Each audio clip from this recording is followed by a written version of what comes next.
Assim que a gravação... Pronto, a gravação já entrou, Mário. Fica à vontade. Ok, vamos a Filipenses, a carta do apóstolo Paulo aos irmãos de Filipos, aquela assembleia que começou na casa de Lídia, a vendedora de púrpura. E os primeiros 11 versículos aqui desse capítulo 1 de Filipenses, eles são muito animadores, porque Paulo está elogiando a fé deles e falando, dando um ânimo, né? Tendo por certo que isto mesmo, aquele que em vós começou a boa obra, aperfeiçoará até o dia de Jesus Cristo, ele fala. E ele fala das suas saudades também por aqueles irmãos, e ele pede que o amor deles possa, ele ora para que o amor deles possa crescer mais e mais em ciência e todo conhecimento. E depois, no versículo 11, cheios dos frutos de justiça que são por Jesus Cristo para a glória e louvor de Deus. E até aí, então, tudo foi maravilhoso, né? Tudo foi belo, tudo foi ótimo, e de repente ele vai começar a falar dos problemas. Alguém chamou esse trecho aqui, a partir do versículo 12, a sorte do azar. A sorte do azar. Por que a sorte do azar? Porque tudo aqui mostra que deu azar nas coisas da vida de Paulo, no seu ministério, mas graças a esse azar, isso trouxe muita sorte à obra do Evangelho. E ele começa falando no versículo 11 de Filipenses capítulo 1, e quero, irmãos, que saibais que as coisas que me aconteceram, e são coisas ruins, coisas difíceis, coisas desagradáveis, contribuíram para maior proveito do Evangelho. Então é maravilhoso a gente escutar Paulo falar isso, porque geralmente nós estamos sempre prontos a nos queixarmos, né, das dificuldades e nunca paramos para pensar como é que as dificuldades podem também ajudar na promoção do Evangelho, podem contribuir não apenas para a nossa fé, para a nossa segurança, para a nossa certeza, mas também para a divulgação do Evangelho. Porque quando acontece uma coisa ruim para um crente, ele deve, é claro, verificar se isso aconteceu por culpa dele, não é? Ou se isso aconteceu porque Deus quer usá-lo de exemplo de fé para outras pessoas.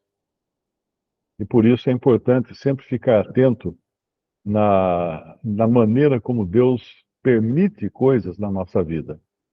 Então, as coisas que me aconteceram contribuíram para maior proveito do Evangelho. E no versículo 13, ele vai falar que as minhas prisões em Cristo foram manifestas por toda a guarda pretoriana e por todos os demais lugares. Ele se considera um preso de Cristo. Ele não estava preso por ter praticado algum crime. Ele estava preso por causa de Cristo. E as prisões dele em Cristo tinham ficado manifestas, que não eram prisões de um criminoso. As suas algemas não eram algemas de um criminoso. E a guarda pretoriana viu isso, percebeu isso. Eu ouvi dizer que quando um prisioneiro era muito importante nas prisões de Roma, ele permanecia algemado a um soldado, porque o soldado podia assim escutá-lo e conhecê-lo melhor para depois ter subsídios para a sua condenação, para o seu julgamento e tudo mais. Então, se assim era, é claro que Paulo não ia deixar de pregar o evangelho para o soldado que eventualmente estivesse algemado a ele ou do lado dele. E aqui, quando fala da guarda pretoriana, a guarda pretoriana era uma guarda de elite. era tipo uma polícia federal, era tipo os guarda-costas do imperador. Era, eram aqueles soldados que tinham acesso ao palácio do imperador. E tendo acesso ao palácio do imperador, eles tinham acesso à família do imperador. E assim, aqueles que se convertiam pelo testemunho de Paulo acabavam introduzindo o evangelho no próprio palácio do imperador. Olha que coisa fantástica, né? Satanás certamente queria calar Paulo, promovendo a sua prisão, fazendo com que ele fosse preso, né? Mas Deus transformou o mal em bem. E aí pessoas dentro do próprio palácio estavam se convertendo. Quando, quando nós lemos as saudações, eu não me lembro se é nessa carta mesmo que ele fala, Filipenses 4, quando ele termina com as saudações, Filipenses 4, versículo 21, saudai a todos os santos em Cristo Jesus. Os irmãos que estão comigo vos saúdam. Todos os santos vos saúdam, mas principalmente os que são da casa de César. O que isso quer dizer?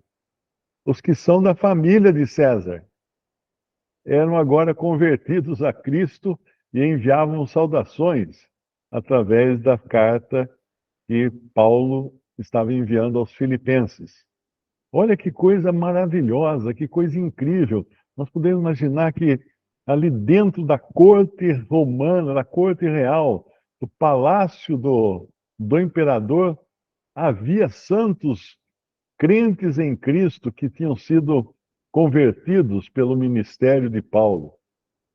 Nós nunca podemos deixar de considerar a maravilha do poder de Deus, que é de entrar nos lugares mais proibidos, nos lugares menos prováveis e levar ali a semente do Evangelho e ali buscar pessoas para serem salvas.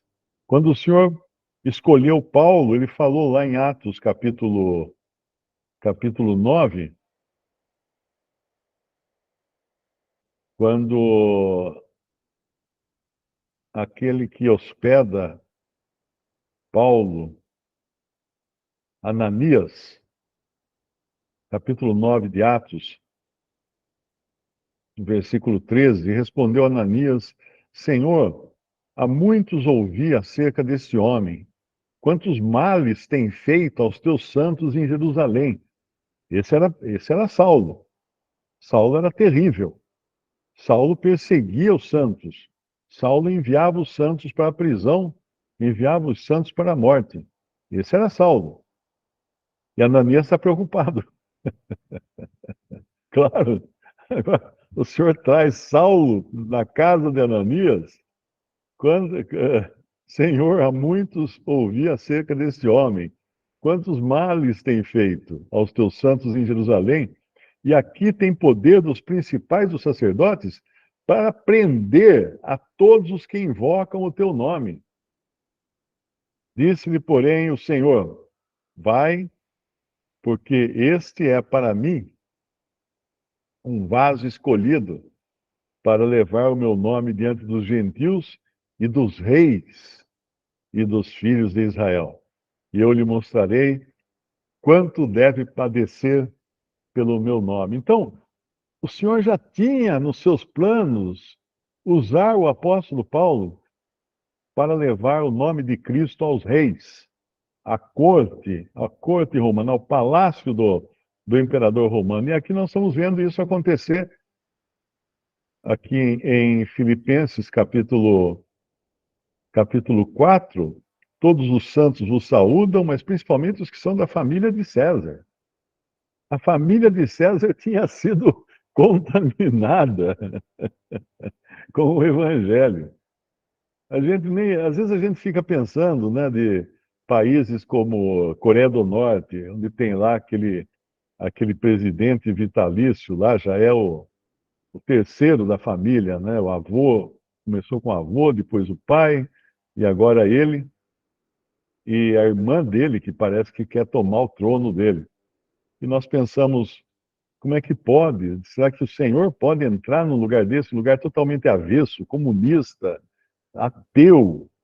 E o Senhor pode entrar? Pode, pode, o Senhor pode entrar. Tem uma foto que eu me lembro de ter visto uma vez na internet, era de uma sepultura muito antiga, e tinha uma laje de pedra e uma inscrição dizendo que era proibido, terminantemente proibido, abrir aquela sepultura. E ali tinha sido enterrada uma pessoa provavelmente infiel, né? Uma pessoa que não era um crente em Cristo. E o que chamava atenção na foto é que uma árvore dividia a sepultura em duas partes. O que aconteceu? Certamente uma pequena trinca na laje de pedra, caiu uma sementinha ali, essa sementinha germinou, cresceu uma árvore e a árvore foi afastando as duas partes da sepultura, dividindo ela no meio. Não tem coisa que a pessoa possa dizer que ninguém mexe aqui, isso aqui é perpétuo, é proibido. Para Deus nada é proibido, ele vai e ele faz. Então, as coisas que me aconteceram, Paulo fala que contribuíram para maior proveito do Evangelho. E as minhas prisões em Cristo, não prisões por crimes, por qualquer coisa errada que ele tivesse feito, foram manifestas por toda a guarda pretoriana, a elite, os soldados de elite, os soldados mais fiéis ao imperador, estavam ali sendo alcançados pela mensagem do Evangelho e por todos os demais lugares. Ele acrescenta aqui no versículo 13, né? E no versículo 14, ele fala uma outra coisa também, e muitos dos irmãos do Senhor, tomando ânimo com as minhas prisões, ousam falar a palavra mais confiadamente, sem temor. Então, o sofrimento que os soldados e os judeus também acabavam impingindo aos santos, as torturas, as perseguições, aquilo acabava se transformando em propaganda de ânimo para os outros santos, para os outros irmãos. É como quando queimavam na fogueira os hereges os chamados hereges, né? Durante a Idade Média, durante a perseguição católica, que houve muito forte na Idade Média, eles queimavam os cristãos que eram fiéis, mas não queriam ser fiéis ao Papa. E muitos morriam cantando hinos. E pessoas que viam aquilo acabavam se convertendo, porque falavam, mas que é isso? Que poder é esse que está por trás dessas pessoas que morrem cantando hinos durante a Inquisição Católica, que foi terrível. E na Inquisição também, aconteceu na Espanha, teve um caso de todo um monastério de frades, né? Que acabaram todos se convertendo. Mas eles não podiam contar para ninguém, porque senão seriam mortos. Então, o evangelho rodava entre os monges, mas de forma oculta, escondida, até para eles não serem castigados pelo Papa. Mas no final muitos foram presos, muitos foram mortos. De maneira, no versículo 14, muitos dos irmãos no Senhor, tomando ânimo com as minhas prisões, ousam falar a palavra mais confiadamente e sem temor. Nós vemos que lá em Atos, eu creio que seja capítulo 15, vamos ver se é capítulo 15 mesmo. Não é capítulo 15, então deve ser capítulo 11. É capítulo 11. É capítulo 11, capítulo 11. Em Atos capítulo 11,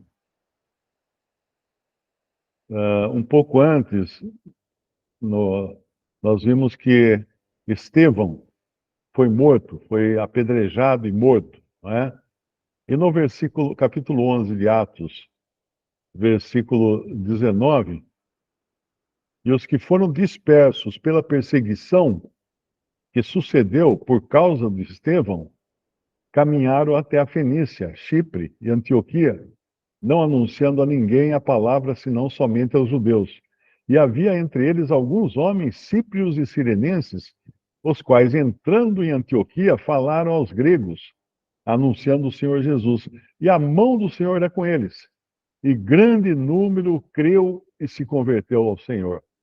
Então, quando alguém viu Estevão sendo apedrejado e morto pelos judeus cruéis, alguém poderia pensar: ih, acabou aí essa seita dos cristãos, já era. Quem é que vai querer agora se juntar a esse grupo aí? E, no entanto, por causa da perseguição que aconteceu, porque certamente daí muitos cristãos precisaram fugir de Jerusalém por causa do apedrejamento de Estevão, e esses que fugiram, foram dispersos, acabaram indo parar na Fenícia, Chipre, Antioquia, e pregavam o evangelho para judeus.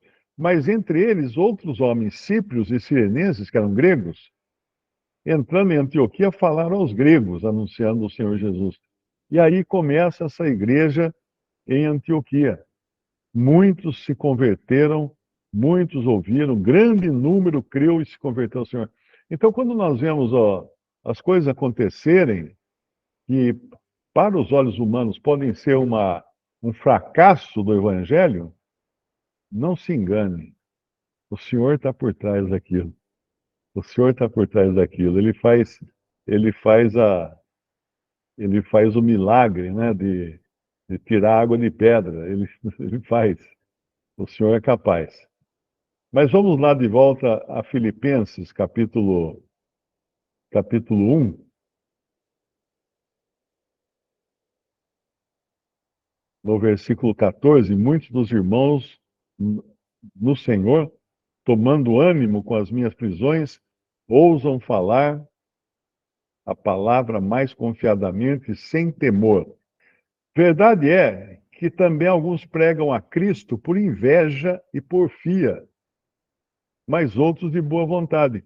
Uns, na verdade, anunciam a Cristo por contenda ou contenção, não puramente, julgando acrescentar aflição às minhas prisões.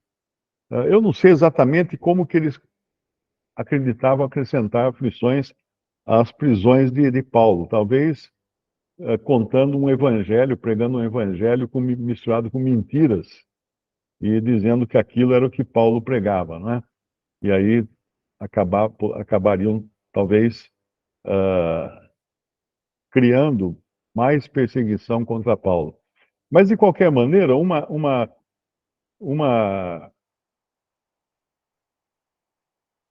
uma consequência e ao sentimento de Paulo, nós vemos no versículo 18. Mas quem importa? Mas quem importa?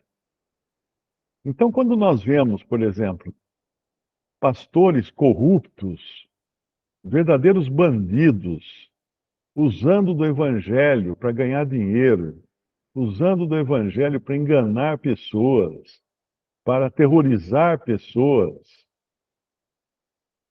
nós podemos ficar até preocupados e falar assim: ai, olha só o que estão fazendo. Não se preocupe, não se preocupe. O que importa? Contanto que Cristo seja anunciado de toda maneira, ou com fingimento ou em verdade, nisto me regozijo e me regozijarei ainda. Por quê? Veja que eu recebo muitas mensagens de pessoas que se converteram ouvindo o evangelho puro e cristalino, né? Agora, né, eles estão ouvindo, mas que começaram numa dessas seitas de pastores lobos, e agora conseguem enxergar de onde eles saíram. Então, de alguma maneira, aquele evangelho distorcido que escutaram, ainda assim criou caminho para que elas viessem a escutar depois o evangelho genuíno. e serem salvas. Então, quando você vê alguém pregando o evangelho por interesses, para ganhar dinheiro, para conseguir discípulos, para abrir sua própria igreja ou coisa assim, não se preocupe. Os que são do Senhor vão acabar escutando a verdade e saindo. Porque quando um pastor corrupto, falso profeta, abre a Bíblia e lê o texto que está na Bíblia, aquele texto, ainda que o cara que lê não creia, seja um bandido, né? Aquele texto é a palavra de Deus. E a palavra de Deus tem poder. Tem poder de entrar nos corações. Nós lemos isso lá em Hebreus. É bom sempre lembrar essa passagem. Hebreus 4.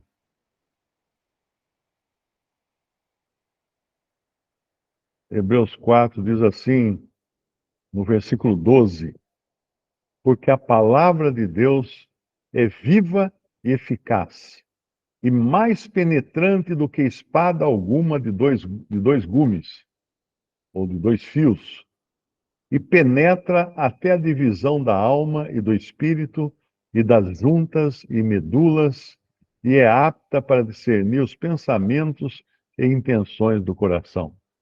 E não há criatura alguma encoberta diante dele. Antes, todas as coisas estão nuas e patentes aos olhos daquele com quem temos de tratar. Esse é o poder da palavra de Deus. Não importa quem fale, independente de quem fale. Outro dia alguém me mandou uma mensagem, né? Uma jovem preocupada porque uma amiga dela que disse que era crente e agora começou a seguir um canal aí de um cara que era crente e virou ateu, e agora tem um canal de desevangelismo, uma bobagem assim.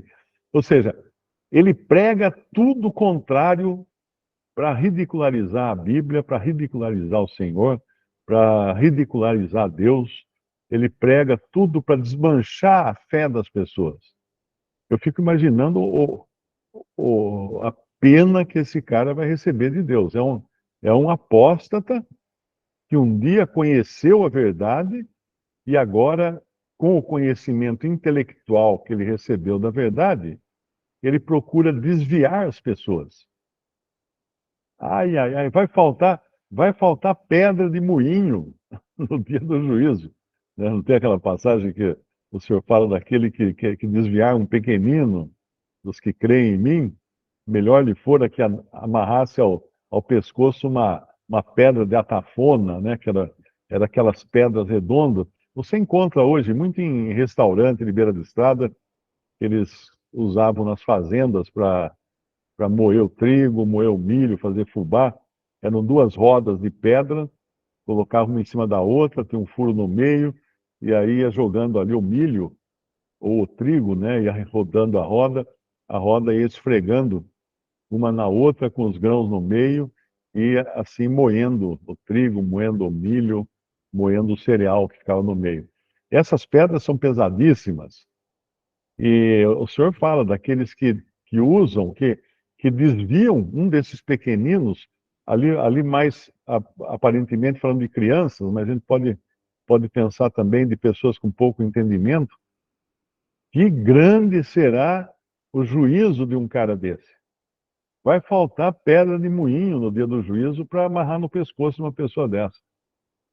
Agora, o que nós podemos fazer? Vamos então bombardeá-lo de críticas e coisas? Não, deixa, porque quando ele abre a palavra de Deus para criticá-la e lê um trecho da palavra de Deus para criticá-la, ele está mexendo com uma bomba atômica radioativa. A palavra de Deus é radioativa, ela contamina quem põe a mão nela. Você não tinha a Madame Curie? Madame Curie foi aquela que descobriu o raio-x. ela mexia com urânio, com outros materiais radioativos. Ela não sabia que aquilo ali era extremamente venenoso. Tanto é que ela morreu de câncer na medula, de leucemia. Ela morreu de leucemia e as coisas dela, os cadernos dela, os objetos pessoais dela e ela própria foram enterrados num caixão de chumbo, porque não sei quantos séculos irão se passar até que ela fique, a radioatividade dos objetos, dos cadernos, dos canetas, do próprio corpo dela, até que passe essa radioatividade, extingua essa radioatividade. Então ela foi enterrada em caixão de chumbo e as coisas dela também, porque ela ia dormir à noite e ela achava bonito, ela tinha uma pedra, acho que era de sódio, se não me engano, um material, um mineral radioativo. E ela achava bonito, ela colocava no lado, no criado mudo, assim, porque iluminava, ficava tudo verde a parede à noite, daquela pedrinha do lado do criado mudo. Então ela estava sendo submetida à radiação. Existia uma época quando relógios, eu tive um relógio assim, quando era garoto, os relógios vinham com os ponteiros, uma tinta radioativa. E ela era uma tinta verde, então à noite você olhava para o relógio e via os ponteiros, ele brilhava à noite, né? Porque era uma tinta radioativa. Usaram isso também muito tempo em interruptores de luz.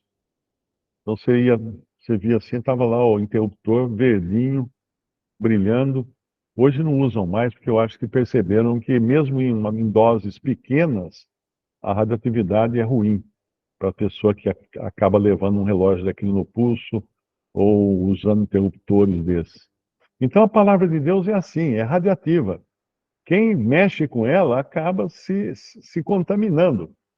Ela é viva, ela é eficaz, é mais penetrante que espada alguma de dois gumes. Penetra até a divisão da alma e do espírito, das juntas e das medulas. E lembra que ó, a radioatividade ataca, na realidade, ataca a medula, né, da medula óssea, o tutano do osso da pessoa. E é apta para discernir os pensamentos e intenções do coração, e não há criatura alguma encoberta diante dele, diante do Senhor. Antes, todas as coisas estão nuas e patentes aos olhos daquele com quem temos de tratar. Eu uma vez ouvi um caso de um pastor que ele estava pregando no púlpito, quando ele leu um trecho da palavra de Deus, ele parou e se converteu. Ele não era convertido, ele era um pastor por profissão. Ele tinha a profissão de pastor. Mas quando ele leu aquele trecho, aquilo bateu tão forte no coração dele que ele se converteu ali no púlpito, na frente da congregação dele. Ele se converteu ali. Então, Deus é poderoso. Não tem esses aí que pregam por porfia, pregam por inveja, pregam para tentar desviar as pessoas. Deixa eles. Deixa eles, porque a hora que eles falam a palavra de Deus, eles estão contaminando com a radioatividade da palavra de Deus as pessoas que escutam. E a gente não tem que se preocupar, porque o Senhor vai ter pedras de moinho suficiente para lidar com eles, né? Mas que importa, contanto que Cristo seja anunciado de toda maneira, ou com fingimento, ou em verdade, nisto me regozijo e me regozijarei ainda. Alguns ficam bravos, né, quando vem alguém falando mal da Bíblia, pregando, pregando o evangelho torto, pregando. Deixa, deixa. Tá, a radioatividade está ativa ali, está brilhando. Alguém vai acabar contaminado. E aí, quando ele vai mais adiante, ele vai no versículo 19, ele fala: porque sei que disto me resultará salvação, pela vossa oração e pelo socorro do Espírito de Jesus Cristo. Essa salvação que ele está falando aqui no versículo 19, não é a salvação eterna, não é a salvação da alma, é a libertação libertação. Então ele estava contando com a oração dos irmãos para que ele fosse liberto. Porque sei que disto me resultará salvação, ou libertação, ou livramento, seria a melhor palavra aí, pela vossa oração e pelo socorro do Espírito de Jesus Cristo, segundo a minha intensa expectação e esperança de que em nada serei confundido. Em nada serei confundido. Quem nele crê não é confundido, diz a palavra de Deus. Antes, com toda a confiança, Cristo será, tanto agora como sempre, engrandecido no meu corpo, seja pela vida, seja pela morte. Então, ele não estava nem um pouco preocupado. Era para morrer? Cristo será engrandecido. Era para continuar vivo? Cristo será engrandecido. Esse é o cristão, essa é a posição do cristão nesse mundo. Não importa o que aconteça com ele, Cristo será engrandecido, quer pela vida, quer pela morte. E ele diz no versículo 21, uma frase muito importante, porque para mim, o viver é Cristo. E o morrer? Oh, tragédia. Não, o morrer é ganho.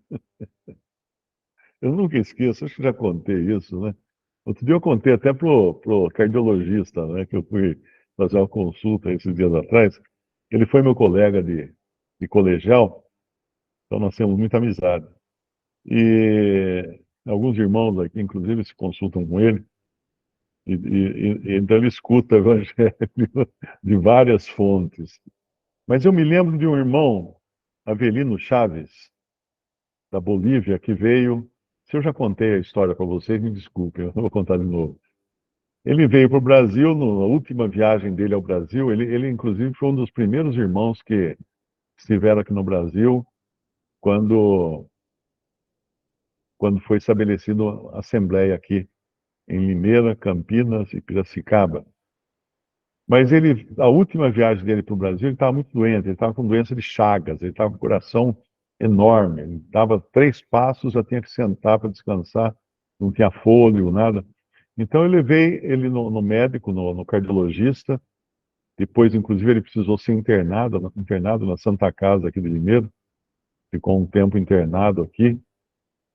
Mas quando eu levei ele no cardiologista, nesse que é meu amigo, o cardiologista examinou o coração dele e fez um eletro no consultório. Aí sentou, preocupado, assim, sentou na mesa. Falou, senhor Avelino, eu tenho uma péssima notícia para lhe dar. O senhor pode morrer a qualquer momento.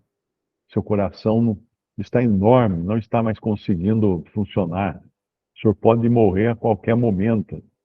O Avelino, sim, muito bueno, pode morrer, muito bueno. Não, senhor Avelino, o senhor não está entendendo. Oh, estou entendendo, sim, puedo morrer, não morir. Não, o senhor não. Não, estou entendendo, vou para mim, senhor. Estou. O médico não sabia o que falar. O que é isso? Você dá notícia, você dá a pior notícia que um médico pode dar para um paciente, que ele pode morrer a qualquer momento, e o paciente fala assim, que bueno, muito bueno, e sorri, todo alegre, todo contente. Mas o que é isso? Tanto é que quando ele voltou depois, ele voltou dessa viagem, ele acabou falecendo mesmo. Mas, para mim, o viver é Cristo e o morrer é ganho. Mas, aí vem a coisa, porque muitas vezes a gente quer morrer, né? Muitos têm vontade de morrer, muitos não aguentam mais a vida. Os profetas do Antigo Testamento, nós vemos Jeremias se lamentando da vida.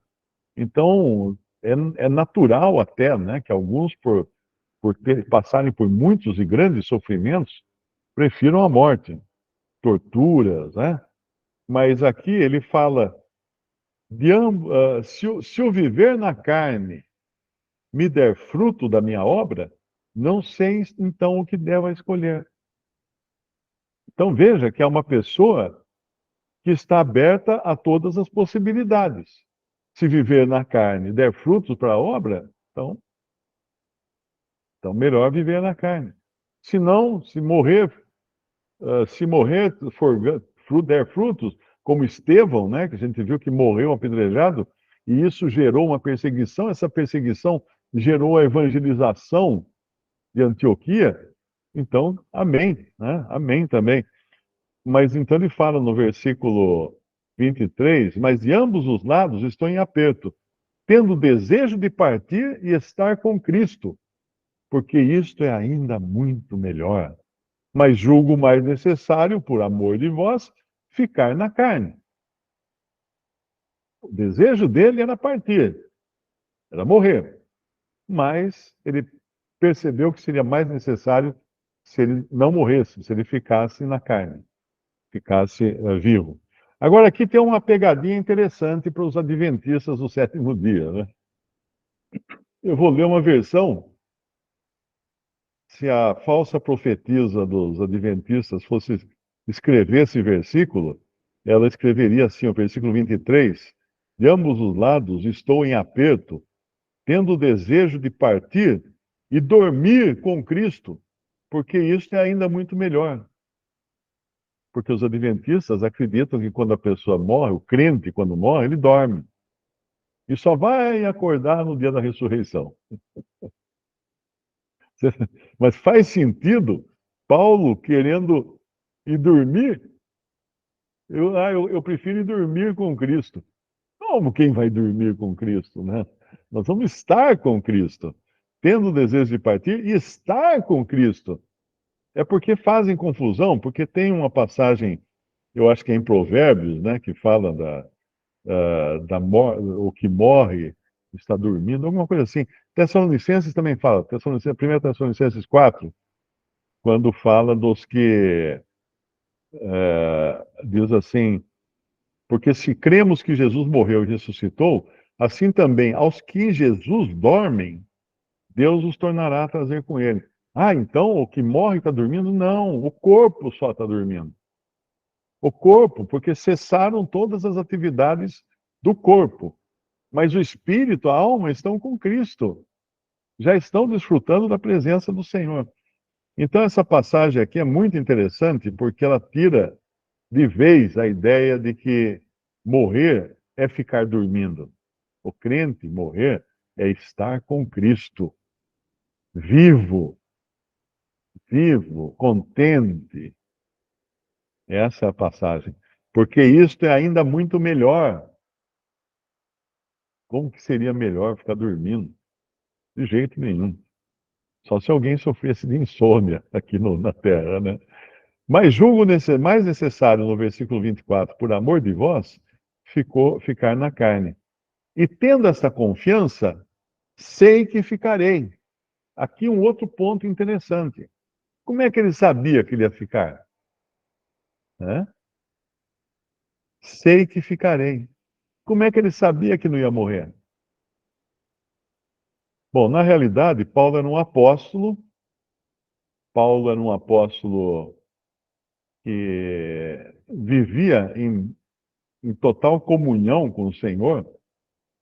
E o Espírito Santo certamente teria revelado a ele que ele não iria morrer. Assim como o Espírito Santo revelou a Pedro que iria morrer. Tem uma passagem, uma das cartas de Pedro, que ele diz que ele já tinha recebido essa revelação, que ele iria partir. Por isso que ele estava escrevendo para deixar na memória, né, tudo aquilo que ele ensinava, para que eles não se esquecessem dos seus ensinos.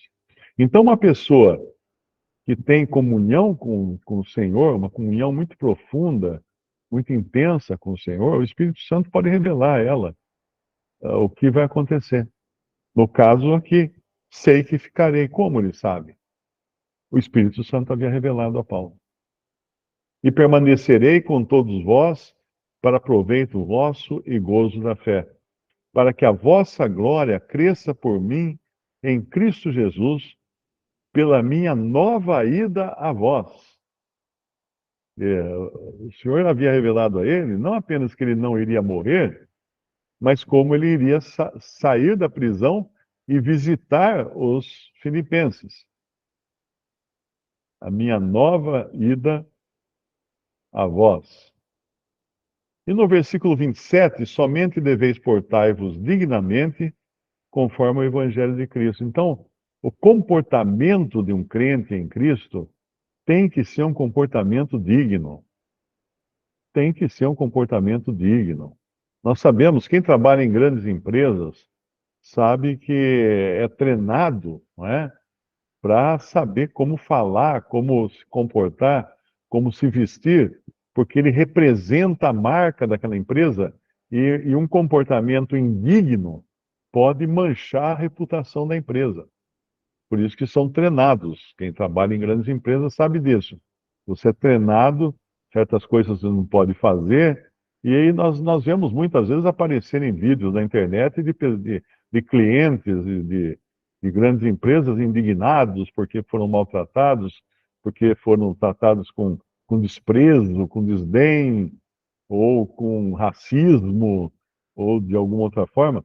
Por isso que as empresas hoje tomam maior cuidado de treinar os seus funcionários para que eles não pisem na bola, porque hoje, antigamente, um cliente insatisfeito contava para duas, três pessoas da sua família. Hoje, um cliente insatisfeito grava um vídeo e conta para 1 milhão de pessoas a sua insatisfação. Então, o mundo mudou muito mesmo. Então, pense agora no sentido do Evangelho. Um crente que não caminha, não vive de maneira, não tem um comportamento digno do Evangelho de Cristo, o que ele está fazendo aqui? Ele está manchando a marca. Ele está manchando a marca, ele está estragando o testemunho de Cristo na terra. Somente deveis portar-vos dignamente conforme o Evangelho de Cristo, para que quer vá e vos veja, quer esteja ausente, ouça acerca de vós que estáis no mesmo espírito, combatendo juntamente com o mesmo ânimo e pela fé do Evangelho. Por que ele fala isso? Porque provavelmente tinha aqueles também, né? Você sabe, você conhece gente assim, né? O cara que só é cristão quando vai na missa no domingo. Provavelmente tinha gente que quando Paulo estava por perto, aí era todo santo, todo perfeito, todo, né? Mas quando não tinha ninguém olhando, aí caía na gandaia. Então, por isso que ele fala: quer eu vá e vos veja, quer esteja ausente, ouça acerca de vós que estáis no mesmo espírito, combatendo juntamente com o mesmo ânimo pela fé do Evangelho. E aqui vem um pouco de teoria de guerra. Juntamente, por quê? Porque quando tem divisão, quando tem divisões de opiniões, de sentimentos, isso enfraquece o testemunho. Então, é importante combater juntamente, combater juntos. Por que eu falei de guerra? Os Estados Unidos, eles têm uma doutrina, o governo americano tem uma doutrina que vem do século, eu acho que do século XVIII ou XIX, vem da guerra contra a Espanha, porque eles já tiveram uma guerra contra a Espanha, no tempo ainda de navio de caravela, essas coisas. E eles aprenderam uma coisa, que quando eles estão em guerra contra um inimigo externo, o país se une, todos juntos para combater o inimigo externo. Tanto é que uma das grandes derrocadas dos Estados Unidos foi a Guerra Civil, quando rachou o país em dois. Eram americanos lutando contra americanos. E isso não pode acontecer num país. Por isso que o país tem que promover, por isso que eles estão sempre em guerra. Você vê a história dos Estados Unidos, eles estão sempre em guerra. Ou Afeganistão, ou Iraque, agora eles estão sempre se envolvendo lá com a guerra de Israel. Eles estão sempre em guerra. Por quê? Porque quando o país está em guerra, ele se une. Quem fez isso foi aquele Galtieri, acho que era o nome dele, o general presidente da Argentina, uma junta militar que presidia a Argentina nos anos 80. E essa junta militar percebeu que eles estavam prestes a perder o governo, a cair do poder. Então, o que aconteceu? O Galtieri declarou guerra contra a Inglaterra. Cara, declarar guerra contra uma das maiores potências navais do mundo, a Inglaterra. Declararam guerra contra a Inglaterra por causa daquelas ilhas Falcon, ilhas Falkland, ilhas Falkland, que é uma ilha que tem uma disputa, que os argentinos acham que a ilha é deles e os ingleses acham que a ilha é deles, que fica ali na costa da Argentina. Mas declarou guerra contra a Inglaterra. O que aconteceu na Argentina? Todo mundo esqueceu da reclamação contra o governo. Todo mundo parou de reclamar contra o governo e foi todo mundo se uniu para lutar contra a Inglaterra. Acabaram perdendo, né? Acabaram perdendo, porque a Inglaterra mandou lá uns jatos, bombardearam um navio que tinha, só um navio, morreram mais de 1.000 soldados que estavam nesse navio, e tinha aqueles aviões Mirage da Argentina que tentavam bombardear os navios ingleses e acabavam sendo derrubados. Então, essa era a doutrina deles. Isso parece que é o que está acontecendo hoje na Venezuela. A Venezuela, o que aconteceu? O governo está querendo invadir a Guiana, né? A Guiana, país vizinho. Então, isso é uma doutrina militar de que se você tiver um inimigo externo, você fortalece o povo internamente contra o inimigo externo. Percebe? Então, aqui, por isso que fala, combatendo juntamente com o mesmo ânimo pela fé do Evangelho. Por isso que é tão triste e tão ruim quando irmãos se dividem, quando irmãos criam divisões. Isso é ruim para o Evangelho. E no versículo 28, ele fala: Em nada vos espanteis dos que resistem, o que para eles, na verdade, é indício de perdição, mas para vós de salvação. E isto de Deus. E em nada vos espanteis.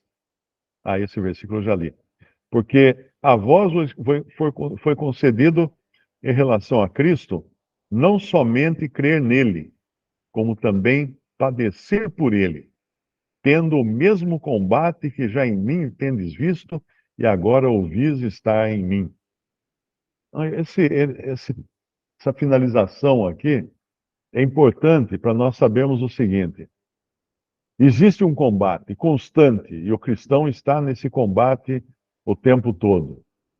Existem milícias, existem exércitos de demônios querendo nos derrubar e querendo derrubar o testemunho de Deus na terra.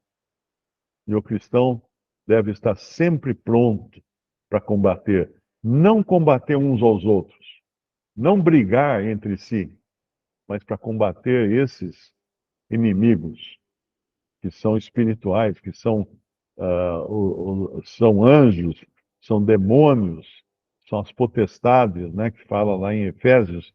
Nós colocamos a armadura para combater as potestades do mal nos lugares celestiais. E aqui Paulo fala, tendo o mesmo combate que já em mim tendes visto, e agora ouvis está em mim. Paulo estava constantemente em combate. Por isso que ele pedia que os irmãos combatessem juntamente, com o mesmo ânimo, pela fé do Evangelho. Eu acho que aqui a gente pode abrir para perguntas, né, se tiver alguma.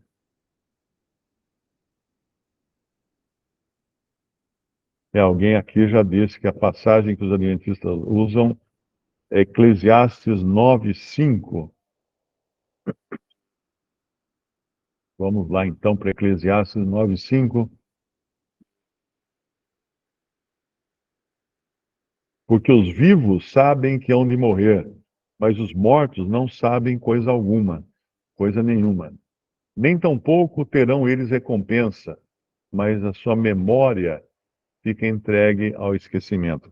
Isso aí, eles usam esse versículo por não entender o caráter do livro de Eclesiastes. O que é o livro de Eclesiastes? É um livro 100% ligado na terra, na vida na terra. Você não tem lições espirituais no livro de Eclesiastes, porque é a confissão de Salomão de que tudo que ele quis aproveitar aqui na terra, na vida na terra, não valeu a pena. É uma confissão. O livro de Eclesiastes é uma confissão de Salomão. E várias vezes fala assim, debaixo do sol. O próprio versículo 6, Eclesiastes 9:6, também o seu amor, o seu ódio, a sua inveja já pereceram e já não tem parte alguma para sempre, em coisa alguma do que se faz debaixo do sol. A frase debaixo do sol é a chave para entender o livro de Eclesiastes, porque é um livro horizontal, que só trata das coisas da vida nesse mundo. E, obviamente, quando uma pessoa morre, fica na horizontal, ela não tem qualquer entendimento, sentimento, qualquer coisa espiritual mais. É o corpo para de funcionar. Então está dormindo o corpo. É aqui na Terra só.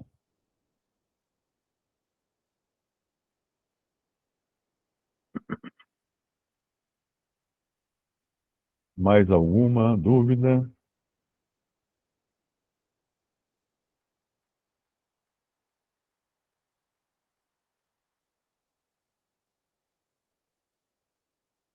Tudo bem, irmãos?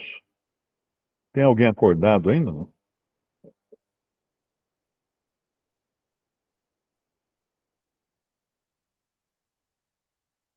Tem gente que me chama de Mário Persona. Mário Persona. A mãe do cheirinho lá do Ednei de Ipuã me falou que depois que ela começou a escutar o Evangelho em 3 minutos à noite, acabou a insônia dela, curou a insônia. É uma mensagem poderosa, milagrosa, cura até insônia.